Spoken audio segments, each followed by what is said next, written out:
चर्चा में लाना बहुत जरूरी है। जो चीजें हम लोग कभी सोचते ही नहीं, जिन बातों पे हम लोग कभी गौर करते ही नहीं है। मैंने देखा कि डीजे बजा के हमारे लोग नाच रहे हैं। क्या शंकर शाह रघुनाथ शाह का जन्मदिन है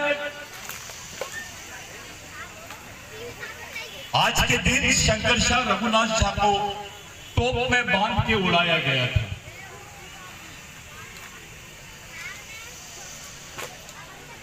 सब लोगों को इस देश में जब फांसी की सजा होती थी तो उनको फांसी दे दी जाती थी,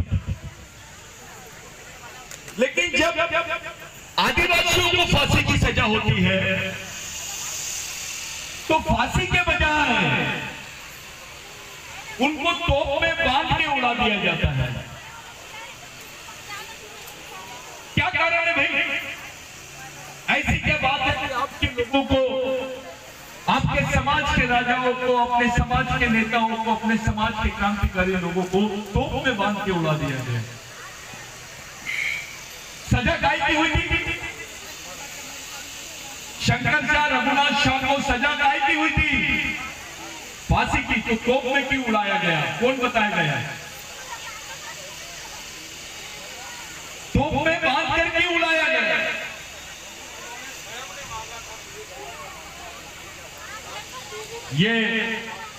ये जो बात है, ये हमारे बीच में ब्राह्मणवादियों द्वारा फैलाई गई बात है। शंकर शाह रघुनाथ शाह ने ऐसा क्या किया था कि ये लोगों ने उसको तोप में उड़ाने की बात की?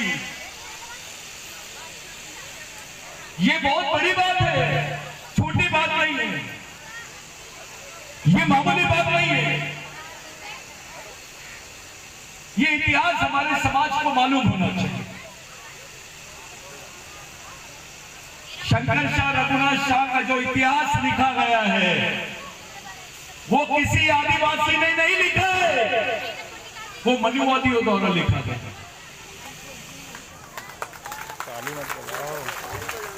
आदिवासी द्वारा नहीं लिखा गया। कोई ताली वाली मत बजाइए, सिर्फ शांति से सुने कि शंकर शाह रघुनाथ शाह का जो इतिहास है वो इतिहास आदिवासियों ने नहीं लिखा, वो इतिहास लिखा है मनुवादी। मनुवादी का इतिहास थोड़ा सा लिखा, लेकिन 40 साल का जो कार्यकाल था शंकर शाह का, रघुनाथ शाह का, उस कार्यकाल का कोई जिक्र मध्य प्रदेश के इतिहास में नहीं लिखा। ऐसी क्या बात हो गई थी कि शंकर शाह रघुनाथ शाह को ये लोगों ने फांसी देने के बजाय तोप में बांध के उड़ाया और ये पब्लिक में फैला दी कि उन्होंने बोला था मुझे तोप में बांध के उड़ा दो। ऐसा लोगों के बीच में भ्रम फैला दिया गया कि भाई शंकर शाह रघुनाथ शाह ने बोला था। ऐसा नहीं है, इसके पीछे का जो मर्म है वो बहुत अलग है। इसके पीछे का जो इतिहास है वो बहुत बड़ी है, बहुत बड़ा इतिहास। शंकर शाह रघुनाथ शाह गोंडवाना राज्य के ऐसे राजा थे जिन्होंने अपने आप को राजा नहीं बोला। उन्होंने अंग्रेजों के हलफनामे में अपने नाम के आगे राजा नहीं लिखा। जब रघुनाथ शाह से पूछा गया कि आप अपने आप को राजा नहीं बोलते, तो उन्होंने बोला मैं अपने आदिवासियों पे राज नहीं कर रहा हूं, मैं आदिवासियों पे राज करने वाला राजा नहीं हूं, आदिवासियों के साथ राज करने वाला राजा। ये बात थोड़ा ध्यान में रखो, आदिवासियों पे राज करना और आदिवासियों के साथ राज करना, इसमें जमीन आसमान का फर्क। ये रघुनाथ शाह की विचारधारा है। सब लोग बोलते हैं मैं आदिवासियों का राजा हूं, इसका मतलब वो आदिवासियों पे राज कर रहा है। लेकिन शंकर शाह रघुनाथ शाह ने ये बात नहीं बोला। उन्होंने बोला मैं आदिवासियों के साथ राज कर रहा हूं, आदिवासियों पे राज नहीं कर रहा हूं, इसलिए मैं अपने नाम के आगे राजा नहीं लिखूंगा। ये पहली बात। दूसरी बात शंकर शाह रघुनाथ शाह की यह है कि उस वक्त राजा आदिवासी होता था और उसकी राज्य भाषा जो होती थी वो संस्कृत होती थी। राजा गोंडों का होता था, राजा कंवर का होता था, राजा हल्दी का होता था, राजा पठानों का होता था, राजा बैगा का होता था, लेकिन कानून जो चलता था वो ब्राह्मणों का चलता था। ये सीपीएन बरार एक्ट है, जिसको मध्य प्रांत का सबसे बड़ा कानून बोलते हैं, जिसको अंग्रेजों ने पास किया था। उस कानून में एक बात का जिक्र आया है कि शंकर शाह रघुनाथ शाह ने अपनी राज्य की राजभाषा संस्कृत नहीं होना चाहिए करके उसके खिलाफ में अभियान चलाया। और मंडला की जो भाषा है राजभाषा वो संस्कृत नहीं गोंडी होना चाहिए, और गोंडी नहीं तो कोया भाषा होना चाहिए। ये राज्य भाषा का दर्जा शंकर शाह रघुनाथ शाह ने दिया। ये किसी ने नहीं दिया, ये शंकर शाह रघुनाथ शाह ने किया हुआ काम है।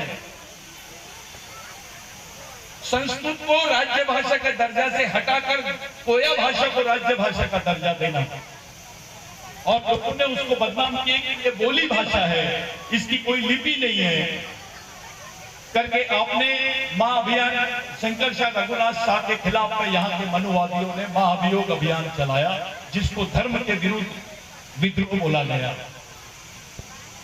ये दूसरी बात। तीसरी बात यह है कि 1822 तक 1836 तक भारत में यह प्रावधान था कि आदिवासियों को कभी भी सजा दी जा सकती है, क्योंकि उनको क्रिमिनल ट्राइब बोला जाता था। क्रिमिनल ट्राइब का मतलब होता है गुनहगारी जमात। जो विद्रोह करते हैं उनको गुनहगारी जमात का दर्जा दिया गया है। जिन्होंने अंग्रेजों के खिलाफ में बगावत की उनको गुनहगारी जमात का दर्जा दिया गया है। उनको देखते ही गोली मारने का कानून था, जिसको क्रिमिनल ट्राइबल एक्ट बोलते हैं। ये आदिवासियों के खिलाफ में था। और दूसरी तरफ इस देश में ऐसा प्रावधान था कि किसी भी ब्राह्मण आदमी को किसी भी टाइप की सजा नहीं दी जाए। किसी भी ब्राह्मण को सजा का प्रावधान नहीं था। शंकर शाह रघुनाथ शाह के राज्य में पहली बार ब्राह्मणों को फांसी देने की सजा का प्रावधान किया गया। गो हत्या और ब्राह्मण हत्या इसको पाप माना जाता था, लेकिन शंकर शाह रघुनाथ शाह ने इस मनुवादी नियम को मानने से इनकार कर दिया। यहां से शंकर शाह रघुनाथ शाह शुरू होते हैं। उससे बड़ी बात 1822 तक आदिवासी महिलाओं को कपड़े पहनने का अधिकार नहीं था। हमारी मां बहनों को ब्लाउज पहनने का अधिकार नहीं था। ब्लाउज पहनते थे तो टैक्स लगता था।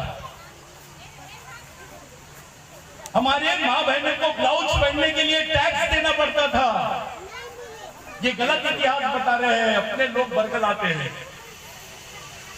ये सच्चाई है कि आदिवासी महिलाओं को ब्लाउज नहीं पहनने देना पड़ता था, और उन लोग पहनने नहीं देते थे, और पहनने के एवज में टैक्स देना पड़ता था। इसके खिलाफ शंकर शाह रघुनाथ शाह ने बगावत किया और आदिवासी महिलाओं को ये पूरे कोई भी कपड़ा पहने किसी भी किस्म का टैक्स नहीं लगेगा, ऐसा कानून बनाया। इसका फायदा केवल आदिवासी महिलाओं को नहीं हुआ, इसका फायदा यहाँ के पवार को हुआ, यहाँ के लोधी को हुआ, यहाँ के दलित को हुआ, यहाँ के आदिवासी को हुआ, यहाँ के मुसलमान को हुआ, यहाँ के क्रिश्चियन को हुआ। ये कानून था। अगली बात, शंकर शाह रघुनाथ शाह ने जिसको एग्जेम्पशन ऑफ टैक्स बोलते हैं, एग्जेम्पशन यानी टैक्स, एग्जेम्पशन ऑफ टैक्स का मतलब होता है जो कर है उसमें बढ़ावत, जिसको अंग्रेजों ने बनाया था। और जितने भी जमींदार के वो टैक्स वसूली करने वाले लोग रहते थे वो ब्राह्मण थे। आप उसको क्या बोलते हैं? हमारी तरफ उनको कुछ अलग बोलते हैं, आपकी तरफ क्या बोलते हैं मुझे नहीं मालूम। आप लोग उसको पटवारी बोलते हैं, क्या बोलते हैं ये मालूम नहीं। लेकिन यहाँ के ब्राह्मणवादी लोग अंग्रेजों को आदिवासियों से टैक्स वसूल करके देते थे। तो जमींदारी प्रथा को, टैक्स की प्रथा को उन्होंने मध्य प्रदेश, जिसको central province land acquisition act बोलते हैं, 1842 में शंकर शाह रघुनाथ शाह की वजह से आदिवासियों की जमीन पर टैक्स नहीं लगेगा, यहाँ के ओबीसी की जमीन पर टैक्स नहीं लगेगा, यहाँ के दलितों की जमीन पर टैक्स नहीं लगेगा, ये कानून बनाया। इसका दूसरा फायदा ये हुआ कि ब्राह्मण भाई जितने काम कर रहे थे वो बेरोजगार हो गए। जो टैक्स वसूली करते थे लोगों से वो बेरोजगार हो गए और उन्होंने शंकर शाह रघुनाथ शाह का विरोध किया। जब शंकर शाह रघुनाथ शाह का विरोध किया गया तब ब्राह्मणों ने एक रणनीति बनाई कि शंकर शाह रघुनाथ शाह के अंग्रेजों के साथ में झगड़े लड़ाए जाए। छोटू इधर से मजा। शंकर शाह रघुनाथ शाह दोनों साहित्यकार थे, उनकी कविताएं लिखते थे वो। उसकी कविताओं का जिक्र ब्रिटेन की एक लाइब्रेरी में मिली किताब है जिसको अनसीन डिजायर्स बोलते हैं, उसका नाम है अनसीन डिजायर्स। अंग्रेजों ने ब्रिटेन की लाइब्रेरी में रखा है वो कविता है। भैया इधर से हट जाओ, रघुनाथ शाह उधर से हट जाइए, उनको जान दो। जो ब्रिटिश टाइम था बेटा, जो अखबार था ब्रिटिश टाइम्स, वो अखबार में छपाया था शंकर शाह रघुनाथ शाह की कविताएं और आज भी वो है। शंकर शाह रघुनाथ शाह के बारे में जो इतिहास हमको बताया जाता है वो आधा इतिहास है। थोड़ा सा दूर आ जाओ। उन्होंने 40 साल तक के राज किया, उसके बारे में कोई इतिहास तुम्हारे पास नहीं है। 1822 से लेकर 1856 तक के जो उन्होंने राज किया उसका कोई इतिहास गवर्नमेंट ऑफ इंडिया के पास में नहीं है। उसके कोई रिकॉर्ड मध्य प्रदेश गवर्नमेंट के पास में नहीं है। आपको शायद मालूम नहीं होगा कि शंकर शाह रघुनाथ शाह का नाम जो है वो क्रिमिनल ट्राइबल लिस्ट में है, जिसको उनका नाम जो दर्ज है वो राजाओं की लिस्ट में नहीं है। उनको क्रिमिनल ट्राइब बोला गया, उनको गुनहगारी जमात बोला गया। पैदा होते से बच्चा गुनहगार कहलाया जाता था। वो कानून हमारे खिलाफ में बनाया गया था इस देश में। साथियों, मैं इसलिए बता रहा हूं ये बात कि हम लोग शंकर शाह रघुनाथ साहब पे बात कर रहे हैं। सतीश, ये ऐसे लोग थे जिन्होंने समाज के लिए अपना सब कुछ न्यौछावर कर दिया। ये वो राजा थे जिन्होंने समाज के साथ गद्दारी नहीं की। ये वो राजा थे जिन्होंने समाज के साथ ईमानदारी की, उनको न्याय दिलाया। और ऐसे राजाओं का इतिहास अभी हमको नहीं मिलता है। ऐसे लोगों का इतिहास मिलता है मध्य प्रदेश में जिन्होंने कुछ नहीं किया, उंगली कटा के शहीदों में नाम लिखा दिया। लेकिन आदिवासियों का इतिहास यहां मिलता नहीं है। 40 साल का इतिहास गायब है शंकर शाह रघुनाथ शाह। उसको राजा नहीं बोला गया, उनको क्रिमिनल ट्राइब बोला गया, उनको गुनहगारी जमात बोला गया। साथियों, जब शंकर शाह रघुनाथ साहब को पकड़ाया गया तो हमारे कुछ राजा भी मौजूद थे, उसमें अपने समाज के लोग भी शामिल थे, उसमें ब्राह्मण लोग भी शामिल थे। उसको पकड़ाने के बाद में ब्राह्मणों ने बोला इनको मनुस्मृति के हिसाब से सजा मिलनी चाहिए। मनुस्मृति के हिसाब से जब सजा मिलनी चाहिए तो इनकी फांसी की सजा के बजाय इनको तोप में बांध के उड़ा दिया जाए तो इनके बदन के टुकड़े ना मिले। जब उनको मार के उड़ा दिया गया उसके बाद उनके बॉडी के जो छिछड़े थे उसको जमा किया गया, उसको तेल में तला गया, उसको जला दिया गया और बहा दिया गया, नर्मदा में बहा दिया गया। ये चाहते थे कि शंकर शाह रघुनाथ शाह की कब्र भी ना मिले, उसके अवशेष भी ना मिले इस देश में। ऐसा कोई राजा आना नहीं चाहिए। ये गोंडवाना साम्राज्य का अंत है। और शर्म की बात है इसमें कुछ अपने लोग भी शामिल थे, अपने भी विभीषण शामिल थे। शंकर शाह रघुनाथ शाह ने ब्राह्मणों का कानून नहीं माना। उनके जीते जी उनके रहते हुए एक भी मंदिर नहीं बना गोंडवाना में। यहां तो उल्टा है, जो मजदूर आदमी है उसके बारे में सरकार गंभीर नहीं है, लेकिन जो आदमी मंदिरों में बैठे एक ही मंत्र बोल के भगवान को भी और दूसरे लोगों को भी बेवकूफ बना रहे, ऐसे लोगों को सरकार ने 5,000 रुपए की पेंशन की घोषणा कर दी।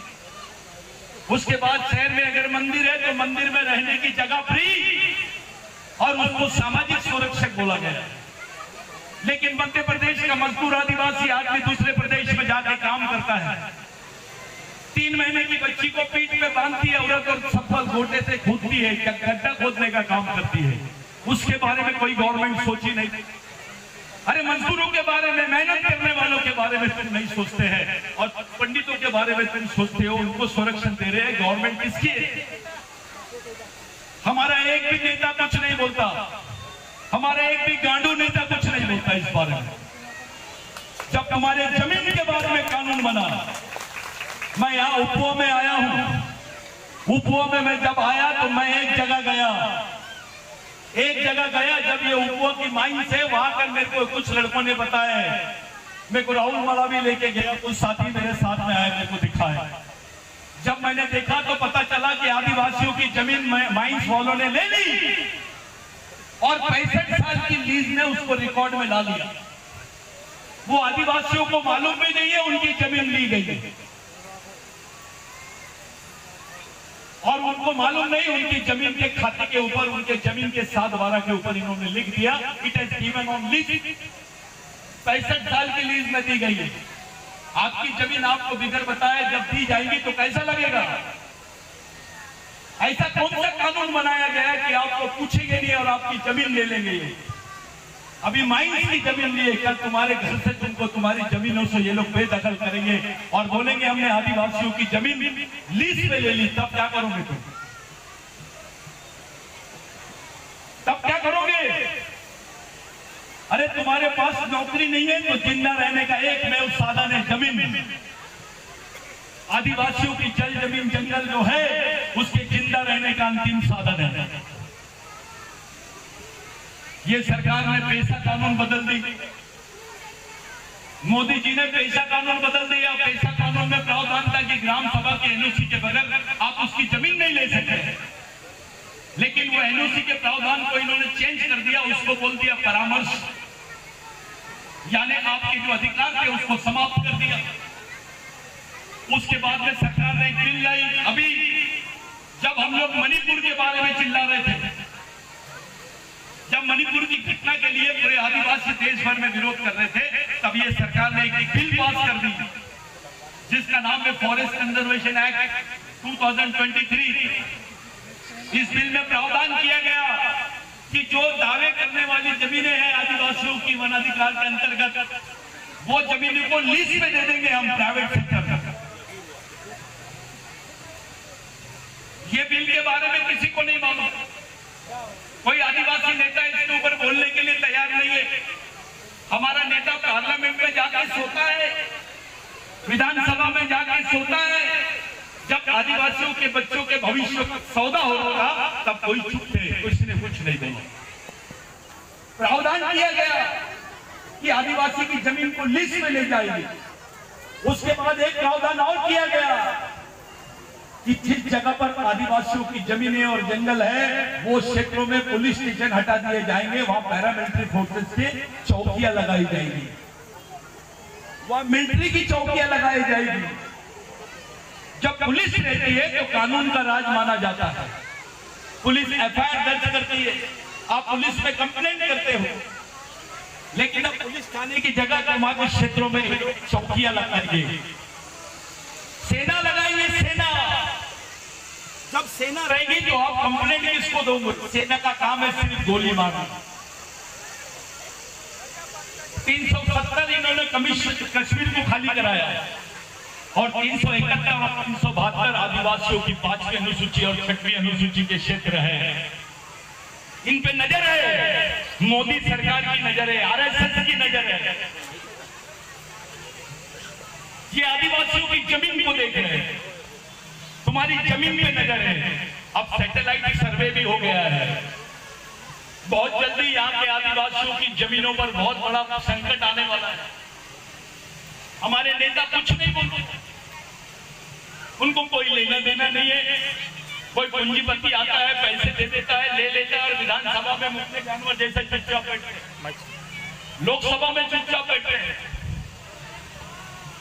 ये परिस्थिति है अपने समाज की। आज जब वहां मिलिट्री लग जाएगी, जब तुम्हारी सुनी नहीं जाएगी, तुम्हारा एफआईआर लॉन्च नहीं होगा, आप आंदोलन करोगे तो आपको गोलियों से मार देंगे ये लोग। तुम नक्सलवादी नहीं थे तो नक्सलवादी बोलते हैं तुमको।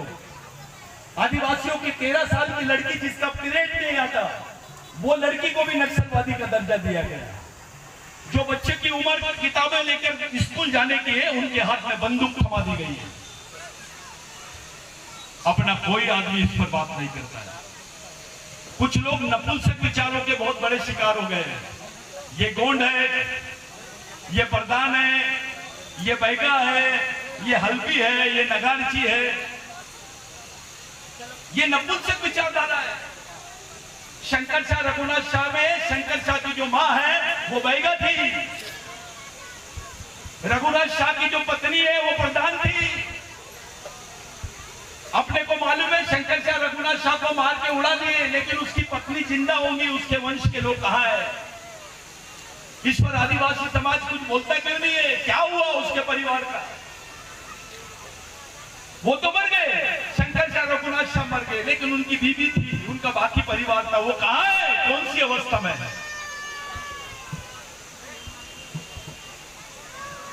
जब ये पता लगाया जाता है तो समझ में आता है कि मनुवादियों ने उनकी दोनों पत्नियों को जला दिए, उनको सती कर दिए, उनको जिंदा जलाया गया। कल ये आपके साथ होगा तो कैसा लगेगा? हमारे लोग केवल पुण्यतिथि के दिन और जन्मदिन के दिन अपने शहीदों को याद करते हैं। शहीदों को याद नहीं करना चाहिए करके कुछ राजा माइंडेड लोग, कुछ नेता माइंडेड लोग हमारे लोगों को बेवकूफ बनाते हैं, क्योंकि उनको उसके विचारों से अवगत नहीं कराते हैं।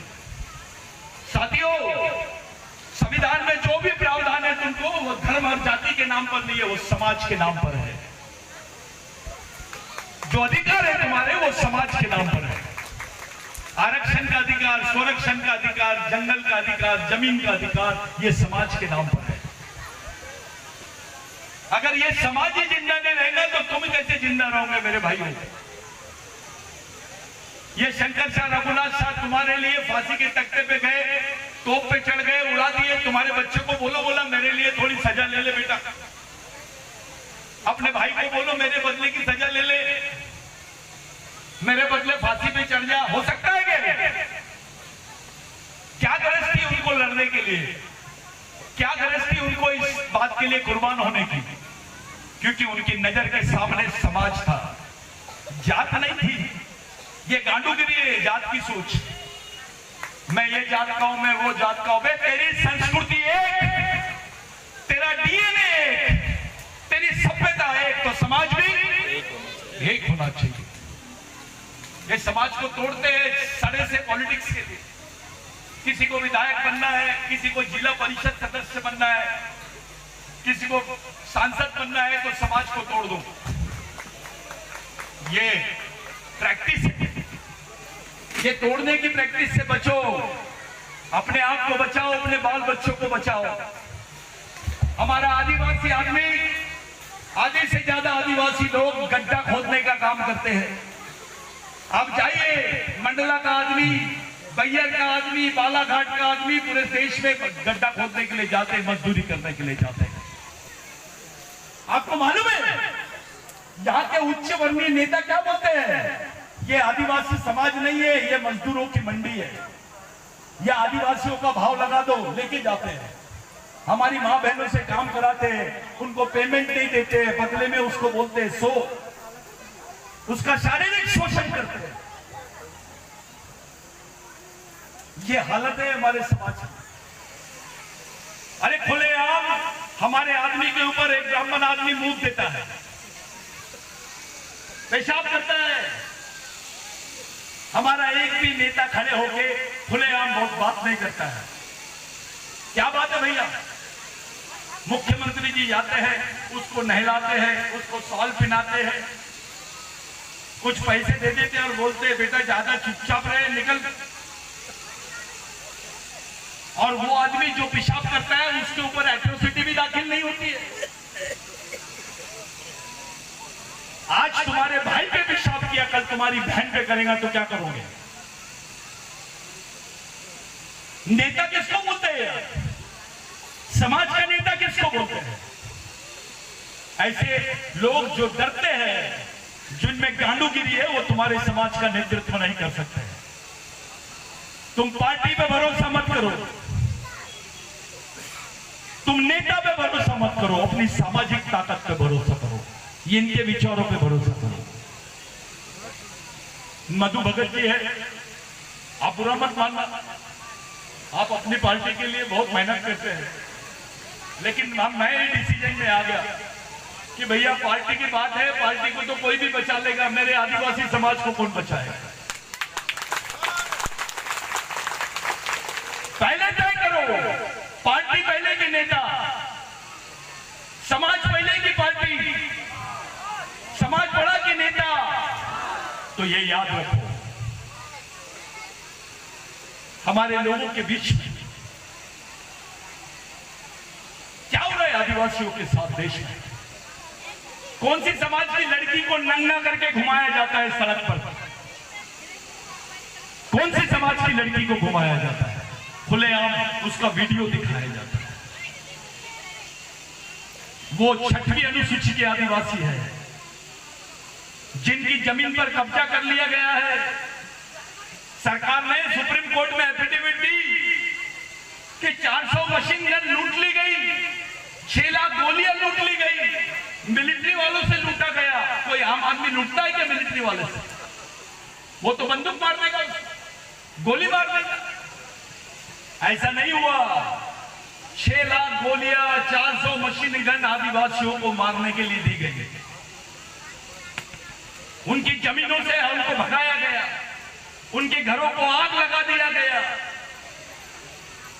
रिकॉर्ड पे बोल रहे 500 लोग मर गए, लेकिन जब घरों को आग लगा गया तो ऐसे 2 साल के, 3 साल के, 4 साल के बच्चे भाग सकते हैं क्या? वो घर के साथ जल गए, उनके बारे में कोई रिकॉर्ड नहीं है। ऐसे मासूम बच्चे आग में जल जल के मर गए, तो भी उस पर किसी ने बात नहीं किया। प्रधानमंत्री 3 महीने के बाद उस पर बात करते हैं। इस्लामाबाद में कुछ हो जाता है तो 1 घंटे के अंदर दिल्ली में खबर आ जाती है, लेकिन मणिपुर में कुछ हुआ तो 3 महीने लग गए, क्योंकि मामला आदिवासियों का था, मामला उनकी जमीन का था। इनकी नीयत साफ नहीं है। आने वाले समय में तुमको सामाजिक लड़ाई लड़नी पड़ेगी। कोई पार्टी नहीं बचाने वाली तुमको, कोई नेता बचाने वाला नहीं। तुमको अपना सामाजिक मिशन खड़ा करना पड़ेगा। कैसे लड़ोगे मिलिट्री से? चलो बताओ, उसको नेता बना देते अपन समाज का, जो बता देगा ये समाज कैसे बचेगा। मैं उसके चप्पल लेता हूं और नागपुर सर में रख के नागपुर जाता हूं। बताओ वो नेता का नाम बताओ, चलो उसके घर चलते हैं, जो आदिवासियों को ये गारंटी दे कि वो कैसे बचेगा।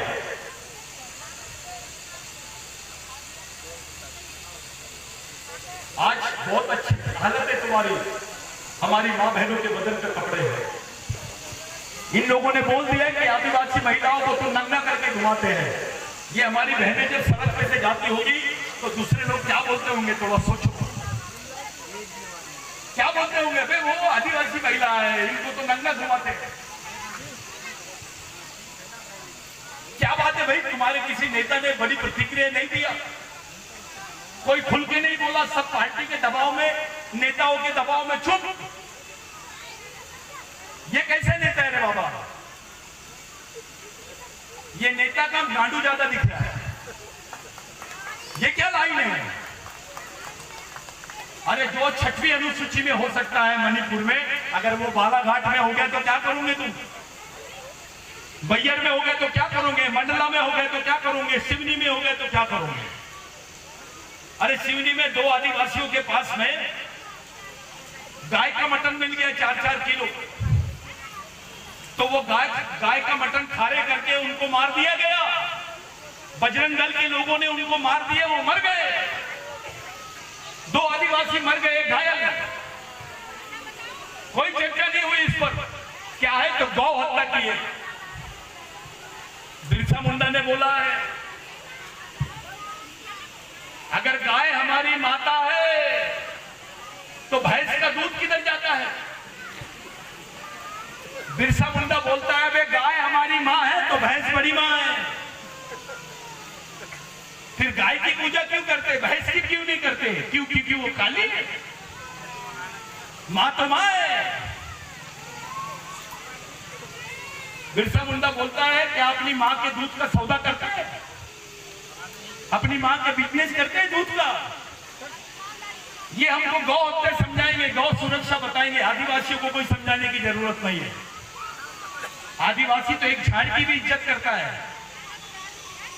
झाड़ को भी बहुत शिद्दत से पूजा करता है उसकी।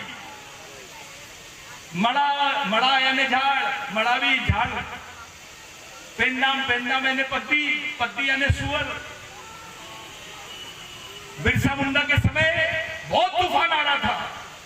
ये राम मंदिर तो अभी सुन रहे हैं आप, उस वक्त जगन्नाथ का मंदिर था। जगन्नाथ का मंदिर सबसे फेमस, और बिरसा मुंडा बाहर खड़ा था और लोग ऐसे पानी से भग रहे थे, तूफान आ रहा था, कुछ सुअर के बच्चे फुटर रहे थे। बिरसा मुंडा ने जगन्नाथ के मंदिर का ताला तोड़ दिया, सुअर के बच्चों को अंदर लेके चले गया, ताला बंद कर दिया। सुबह हंगामा मच गया कि बिरसा मुंडा ने भगवान को अपवित्र कर दिया, अब तो बिरसा मुंडा को सजा मिलनी चाहिए। तो बिरसा मुंडा बोला बिल्कुल सही बात है, लेकिन मेरे कुछ सवाल का जवाब दे। पहला सवाल पंडा से पूछा बिरसा मुंडा ने, ये सूरज को किसने बनाया? तो पंडा जी बोला ऊपर वाले ने। दूसरा सवाल पूछा बिरसा मुंडा ने, झाड़ को किसने बनाया? तो पंडा बोलता ऊपर वाले ने। फिर बिरसा मुंडा ने बोला तेरे को किसने बनाया? तो बोले ऊपर वाले ने। फिर बिरसा मुंडा ने पूछा ये पत्ती को किसने बनाया? गोंडी में पत्ती बोलते सुअर को। इसको किसने बनाया? तो पंडा बोलता ऊपर वाले ने। तो बिरसा मुंडा ने बोला वे एक ही कारखाने का तो माल है, गोडाउन कैसे अलग हो सकता है इसका? फिर बिरसा मुंडा ने बोला कि दुनिया के जितने धर्म के लोग हैं, जिस जानवर को सबसे तुच्छ जानवर मानते हैं, जिसको सबसे अछूत जानवर मानते हैं, उसको हमारी संस्कृति में नारायण पेन बोलते हैं। अगर एक तुच्छ जानवर का स्थान हमारी संस्कृति में भगवान के जैसा है, तो इंसान का स्थान कितना बड़ा होगा। ये बात बिरसा मुंडा बताते हैं। ये आदिवासियों को कोई सिखा नहीं सकता। आदिवासियों से सीखने की जरूरत है, आदिवासियों को सिखाने की जरूरत नहीं है। आप जाइए आदिवासी के गांव में, अगर किसी को कैंसर भी हो गया तो उसकी दवा आदिवासी आदमी सूखी रोटी में बांध के उसको चुपचाप दे देता है। जब वो पैसे देने की बात करता है तो उसको बोलता है आदिवासी, अरे पैसे लूंगा तो तेरे को दवा नहीं मिलेगी भाई। हेलो, अगर आप लोग बोर हो गए होंगे तो मैं बंद कर दूं।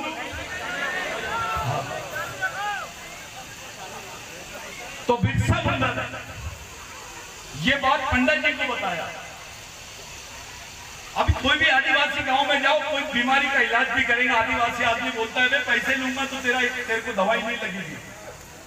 लेकिन रामदेव बाबा के पास जाओ, बड़ा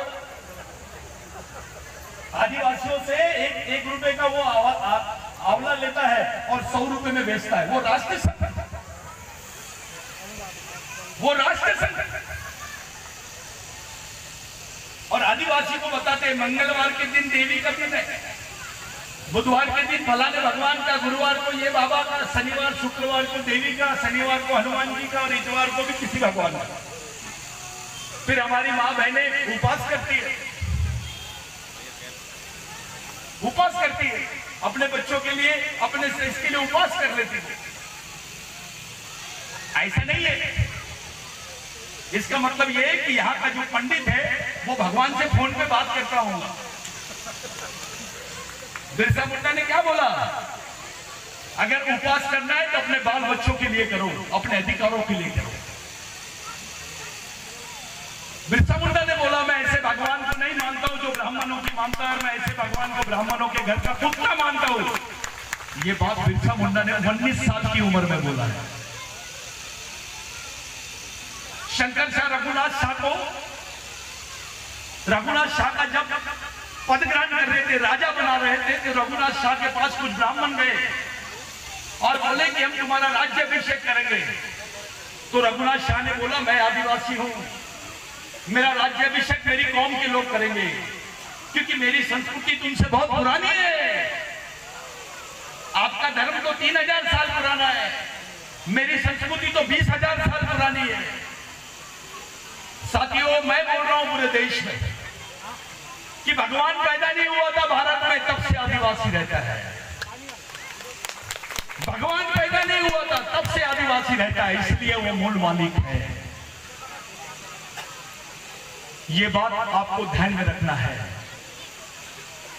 ये ब्राह्मणवादी सोच जो है हमारी संस्कृति में भी घुस गई है, हमारे समाज में घुस गई है। हमारे लोग बड़ा बहन को बड़ा देव बोलते हैं। बड़ा बहन को क्या बोलते हैं? बड़ा देव। अबे बड़ा यानी बड़ी, फड़ों ने यानी बड़ा, फड़ा यानी बड़ी और फड़ोर यानी बड़ा। तो ये मनुवादियों ने हमारे लोगों के दिमाग में डाला, बे तुम बड़ा देव बोलो। वो बड़ा देव नहीं है, बड़ी देव है, क्योंकि आदिवासी संस्कृति में महिला को सबसे ज्यादा बड़ा स्थान था, पुरुषों का नहीं। आदिवासियों की संस्कृति मातृसत्तक संस्कृति थी, पुरुष सत्तक नहीं। विश्व के कितने भी धर्म है वो सब धर्म पुरुषों ने बनाए हैं, लेकिन आदिवासी संस्कृति की निर्माता महिला है, वो महिला ने बनाई है। इसलिए आदिवासी भगवान से भी बड़ा अपनी मां को समझता है। ये सच्चाई है। मोहनजोदारो हड़प्पा में 123 जो मूर्तियां मिली, उसमें से 67 मूर्ति महिलाओं की थी। भगत जी, आप आदिवासियों के वंशज हैं, आप भी थोड़ा इनके चक्कर में कम पड़ो। आदिवासी देश का मूल मालिक है, यहाँ का एससी, यहाँ का एसटी, यहाँ का ओबीसी उसके वंशज है, यहाँ का क्रिश्चियन उसका वंशज है, यहाँ का मुसलमान उसका वंशज है। आरएसएस की मूवमेंट चल रही है आदिवासियों को वनवासी बनाने की। पहले आदिवासियों को आदिवासी बोलते थे, मूल निवासी, बाद में आदिवासी, वनवासी, 5 साल बाद स्वर्गवासी। तुम्हारे समाज को खत्म करने का षड्यंत्र चल रहा है और तुम्हारे लोग चट्टी पकड़ के चले उनके पीछे। अबे तेरी कौम को खत्म करने का षड्यंत्र चल रहा है, तेरे बच्चे के वजूद को खत्म करने का षड्यंत्र चल रहा है, तो अपने ही दुश्मन का साथ दे रहा है। क्या बात है प्रधानमंत्री जी, तुमको आदिवासी क्यों नहीं बोलते? सिर्फ बताओ तो तुम्हारी जमीन की होना। इनको G20 में सबसे ज्यादा आदिवासियों की जमीनों को नीलाम करने के लिए रखा गया है। ये G20 इन्होंने आदिवासियों की जमीन पर इन्वेस्टमेंट करने के लिए बुलाया था। अंबानी की जमीन है क्या? अदानी के पास जमीन है? जमीन तो केवल आदिवासियों के पास में है, 5 मिनट रुके फिर देना, क्योंकि वो इस देश का जल जमीन जंगल का मालिक है। कहा है और रहेगा, चाहे हमारी पीढ़ियां कट जाए, हम अपनी जल जमीन जंगल को कभी किसी को हथियाने नहीं देंगे। ये जो मिशन चल रहा है ये इसीलिए चल रहा है कि राजा का बेटा राजा नहीं और नेता का बेटा नेता नहीं, समाज के गरीब आदमी का भी बच्चा समाज का नेतृत्व करना चाहिए। इसलिए सामाजिक मिशन चला रहा है। मैं ये संगठन का अध्यक्ष हूं, मैं वो संगठन का अध्यक्ष हूं, मैं फलाना संगठन का राष्ट्रीय अध्यक्ष हूं। इधर आ, मैं तेरे को अंतरराष्ट्रीय अध्यक्ष बनाता हूं। क्या करेगा? तो यहां कुछ रहेगा तो करेगा ना, यहां तुम्हारे ब्रेन में अगर ताकत है तो लड़ पाओगे, ब्रेन में ताकत नहीं है तो मर जाओगे। बिरसा मुंडा ने बोला था, जिस समाज की सामाजिक समस्या नहीं होती है उसकी कोई समस्या नहीं होती। और जिस समाज की सामाजिक समस्या होती है उसकी समस्या ही समस्या होती है। हमारी समस्या यह है कि हमारे लोग जाति के नाम पर बैठ रहे हैं। हमारी समस्या यह है कि हमारे लोग सामाजिक विचारों के लिए, समाज के लिए काम नहीं कर रहे हैं। हमारी समस्या यह है कि हमारा आदमी अपने ही समाज से गद्दारी कर रहा है। हमारी समस्या यह है कि हमारे नेता हमारे समाज के साथ पूरी तरह गद्दार है। उनको पार्टी की ज्यादा फिक्र है, समाज की नहीं है। अगर आने वाली पीढ़ी को बचाना है, आने वाली जनरेशन को अगर बचाना है, मैं बोल रहा था वो गड्ढे खोदने वाली बात। साहब, गड्ढे खोदने की भी मशीन निकल गई है। संडास साफ करने के काम को गवर्नमेंट नौकरी का हिस्सा माना गया, लेकिन गड्ढे खोदने के काम को गवर्नमेंट नौकरी का हिस्सा नहीं माना गया। सबसे ज्यादा भारत में गड्ढे खोदने वाली कौन? आदिवासी। अब गड्ढे खोदने की मशीन निकल गई है, वो भी काम उसको नहीं मिलेगा।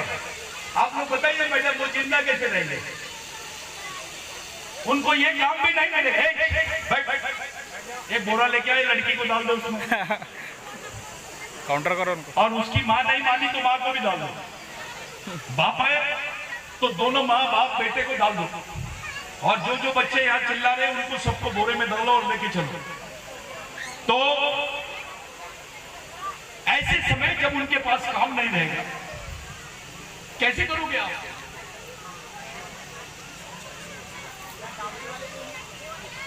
भैया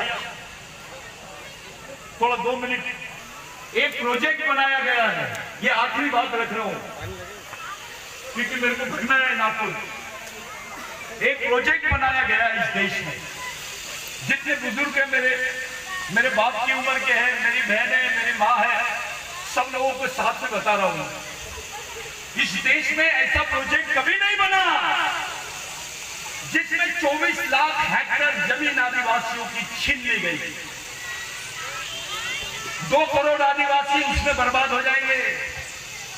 2340 शेरों के लिए ये सरकार 2340 शेर को बचाने के लिए 2 करोड़ आदिवासियों की जिंदगी से खेल रही है। ताली बजाते हैं। इनको ट्राइबल नहीं दिख रहा है। मोदी जी विदेश में जा रहे हैं तो ट्राइबल नहीं बोल रहे हैं, टाइगर बोल रहे हैं। लेकिन शायद वो भूल गए, ओरिजिनल टाइगर तो ट्राइबल ही है। शेर को रहने के लिए जगह मिलेगी इस देश में, आदिवासी को रहने के लिए जगह नहीं। जानवरों के बारे में सोचा जा रहा है, आदिवासी के बारे में नहीं सोचा जा रहा।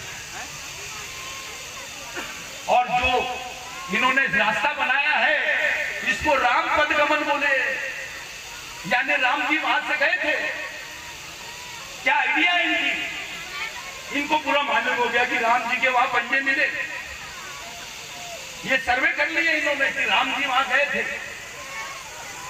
अबे हम बोल रहे हैं शिव जी भी गए थे, हमारा लिंगो भी गया था। राम जी के पहले तो लिंगो है, उसके पहले शिव है। तो शिव जी गए थे ऐसा नहीं बताते, राम जी गए थे ऐसा बताते। राम जी बहुत जूनियर भगवान है। इस देश का ओरिजिनल भगवान कौन है? महादेव। क्या हाल कर दिए महादेव के? आदिवासी, ओबीसी, भगत जी, आप भी महादेव बोलते हैं ना? हर हर महादेव बोलते हैं, जय श्री राम नहीं बोलते।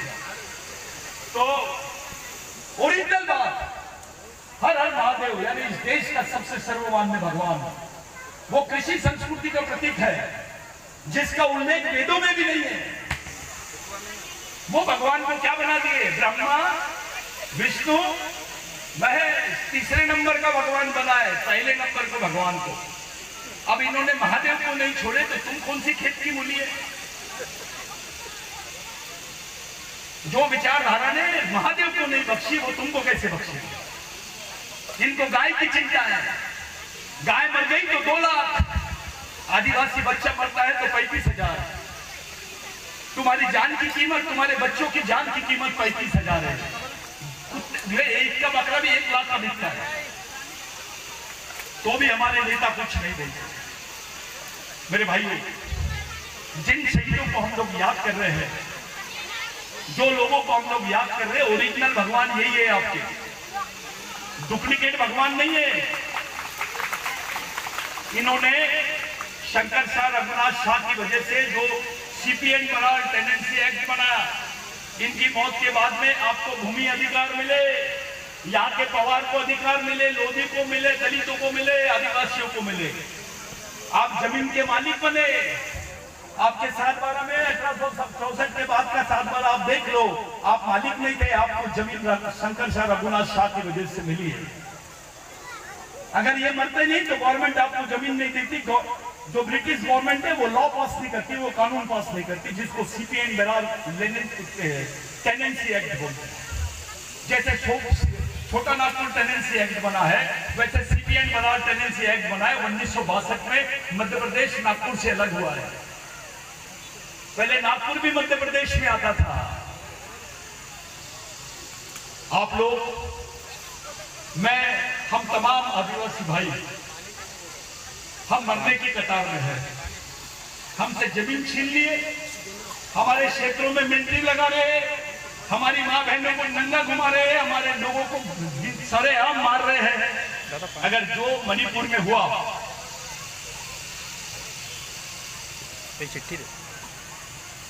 जो मणिपुर में हुआ, अगर मंडला में, बालाघाट में होगा तो आप क्या करोगे? थोड़ा बताओ। आपकी तैयारी है लड़ने की? बचा पाओगे समाज को? अगर बचा पाओगे तो हाँ बोलो, नहीं बचा पाओगे तो नहीं बोलो। ये कौम को जिंदा रखने की लड़ाई है। इलेक्शन ये टेम्पररी बीमारी है, परमानेंट बीमारी पे बात करो। हर 5 साल में इलेक्शन होते हैं, लेकिन जो ऑपरेशन तुम्हारे खिलाफ में होगा वो सदियों में एक बार होगा। इसके बाद आदिवासी भारत के नक्शे से गायब हो जाएंगे।